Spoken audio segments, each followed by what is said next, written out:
Hi అండి. ఈరోజు నేను మైసూర్ పాక్ అయితే చేశాను. ముందు ఒకసారి మైసూర్ పాక్ ట్రై చేసినప్పుడు అస్సలు కుదరలేదండి.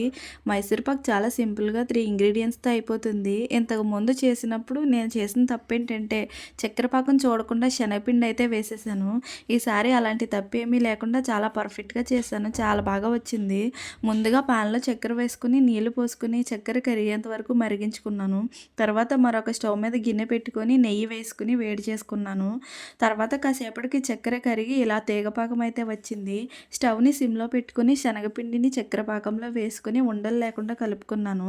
ఇలా కలుపుకున్న కాసేపటికి వేడి చేసుకున్న నెయ్యిని కొంచెం కొంచెంగా వేసుకుంటూ కలుపుకున్నాను. అలా కొద్దిసేపటికి పిండి ఇలా గుల్ల గుల్లగా అయ్యి ప్యాన్‌కి సెపరేట్ అయ్యి ఆయిల్ వదులుతూ ఉంటుంది. తర్వాత దాన్ని నెయ్యి రాసుకున్న గిన్నెలో వేసుకొని చల్లారాక ముక్కలుగా కట్ చేసుకోవడమే. నేను చేసిన ఈ మైసూర్ పాక్ సూపర్‌గా వచ్చింది. మీరు ఎవరైనా ట్రై చేస్తే ఎలా వచ్చిందో కమెంట్ చేయండి.